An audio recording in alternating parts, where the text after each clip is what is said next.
Oke, hari ini kita lanjutkan mengenai kama ya. Sang Buddha menyatakan cetanahang bhikkhave kamang wadami. Wahai para bhikkhu, cetana, niat atau kehendak itu yang saya sebut sebagai kama atau perbuatan ya. Jadi apapun niat kita melakukan sesuatu, entah dengan ucapan, entah perbuatan ya, atau dengan pikiran, itu pasti dengan niat yang tanpa kita sadari ya. Nah, kemudian saya juga mau mengingatkan bahwa kama itu ada kama baik dan kama buruk. Di dalam diri kita, tanpa kita sadari, kadang-kadang ada pikiran baik dan pikiran buruk. Contohnya, pada waktu kita mau berdana, nah katakanlah berdana 1 juta, terus pikiran yang buruk bilang, aduh 1 juta kebanyakan, janganlah 1 juta, ya kan? Nah, akhirnya pikiran baik entah menang entah kalah. Kalau dia menang, dia tetap, oh ya, saya tetap pokoknya 1 juta, saya mau berdana.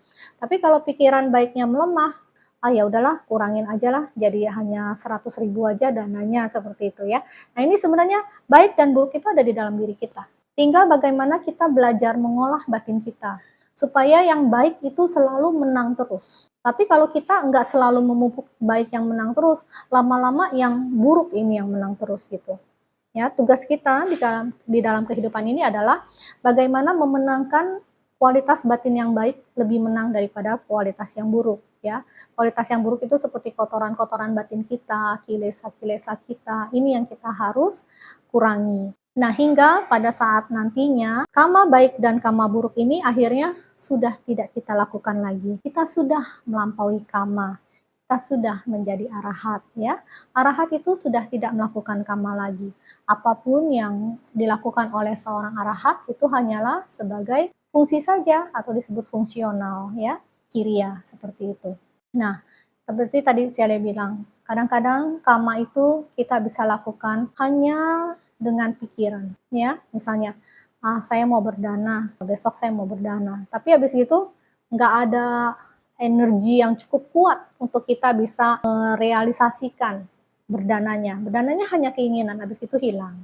Tapi juga ada yang bukan hanya pikiran, tapi dia setelah, oh iya saya mau berdana, kemudian dia ucapkan, misalnya dia ajak istrinya, ajak suaminya, yuk besok kita berdana yuk, ya kan. Tapi juga itu hanya baru terbatas dari pikiran dan ucapan, belum dengan melakukan perbuatan. Yang nggak nyampe, nggak jadi berdana katakanlah. Ada juga akhirnya setelah muncul dari pikiran mau berdana, kemudian ucapan, yuk ajak suaminya yuk, besok istrinya yuk, kita berdana yuk, ya oke. Dan benar besoknya akhirnya keduanya beli sesuatu atau masak sesuatu dan akhirnya bisa menyampaikan dana ya.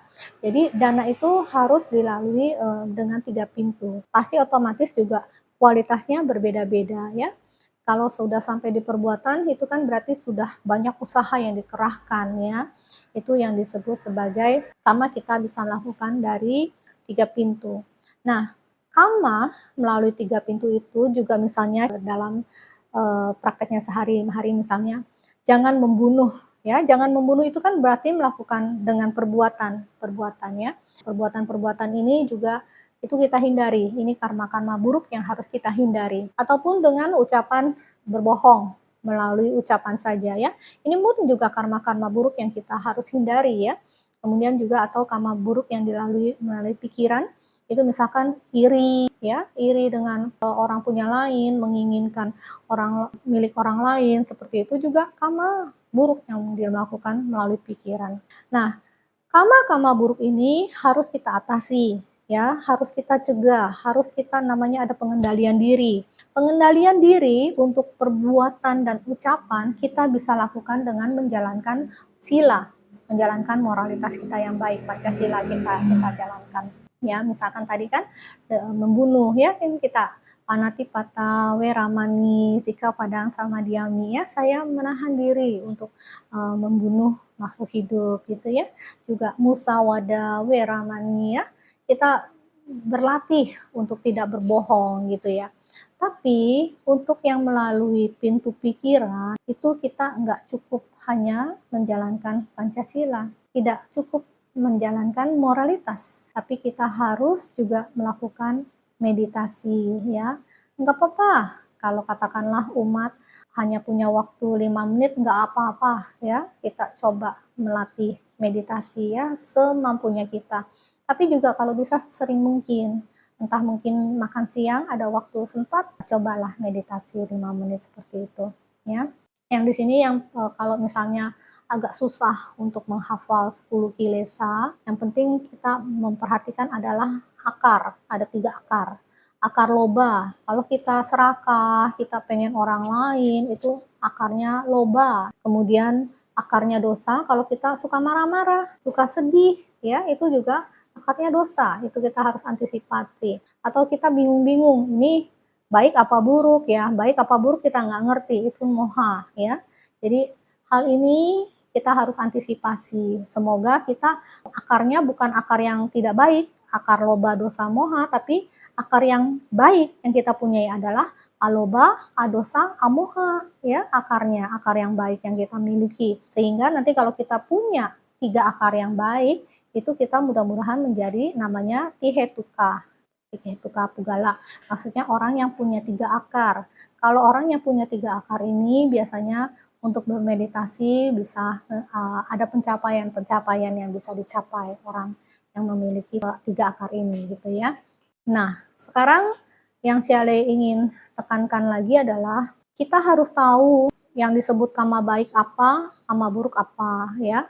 Kama buruk itu ada 10 ya, yaitu adalah panatipata seperti Pancasila aja ya, kita ingetin ya. Panatipata membunuh, adinadana mencuri, kemudian kamesu micacara ya berhubungan dengan orang yang tidak semestinya, kemudian musawada bohong ya. Nah, di sini biasanya kan kita kalau Pancasila hanya musawada doang ya, tapi di sini kita pecah lagi. Musawadanya itu jadi ada lagi namanya pisunawaca ya, memecah belah ya, orang lagi baik-baik kita bikin berantem ya. Kemudian parusawaca, kata-katanya yang diucapkan kasar gitu, selalu ngomel ya, entah itu kebun binatang keluar semua seperti itu ya. Kemudian juga sampapalapa. Sampapalapa ini ngomongan yang ngalor ngidul ya, nggak ada maknanya ya. Apa juga cuman A sampai Z nggak ada intinya seperti itu.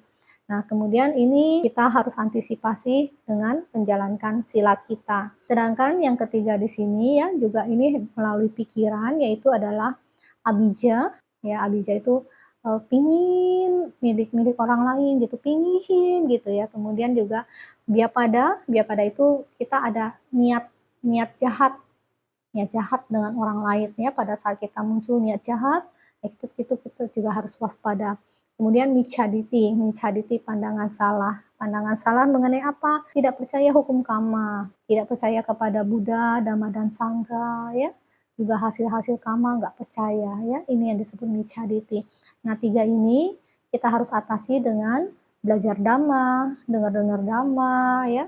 Selain belajar Dhamma juga harus mempraktekkan Dhamma di dalam kehidupan sehari-hari ya. Kita pelan-pelan belajar mengenai aku salah kama ini, kama tidak baik ini.